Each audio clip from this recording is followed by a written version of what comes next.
So, for today's video guys, ayan, may mga buti tayo dyan, oh. Ayan, na naipon natin to. Yes guys, magbibinta ulit tayo ng ating mga buti na naipon. Guys, marami tayong mga naiipon ngayon na buti at ibibinta natin to. At kung magkano na naman yung kikitain natin. Alam nyo guys, may kwento ako sa inyo, no? Nung nakaraan, ang last natin na pagbibinta ng buti guys, imagine mo guys, sa 3 resibo na naipon natin nung nakaraan, ay naku, alam nyo ba na kumita tayo ng 70 shekel? 70 shekel, so equivalent yan sa peso sa Pilipinas guys is 1,050 peso. Guys, not bad guys sa ating pangmumulot ng pagbubuti dito kasi saan mo kukunin yung 1,000. Napakahirap na hanapin yung 1,000 sa Pilipinas guys. Kaya ito, ini-enjoy ko lang to. Natutuwa lang ako guys kapag naglalakad tayo dyan na pinupulot ko yung mga buti hanggang sa maipon natin, hanggang sa dumami at ibibinta natin.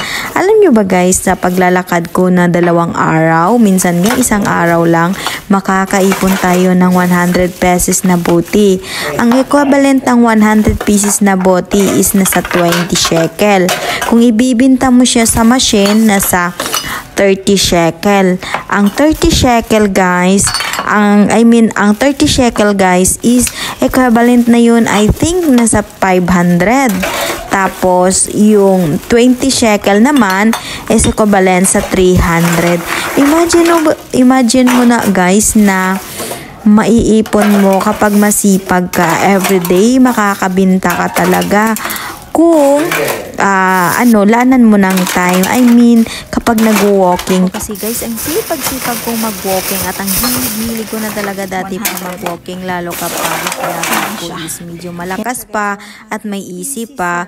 So, iniiwanan ko yan sa umaga. Nag-walking ako ng 1 oras. Sa hapon, nag-walking din ako ng 1 oras. Nakaka-walking ka na guys. Nakaka-relax ka pa sa labas. At higit pa dyan, nakakapulot pa tayo ng buti natin na pagkikitaan natin. Asan ka pa, diba guys? Kaya, salamat. Kasi, diba, malaking privilege yan guys na nagbibinto tayo ng buti at makakaipon tayo kahit pa konti-konti guys.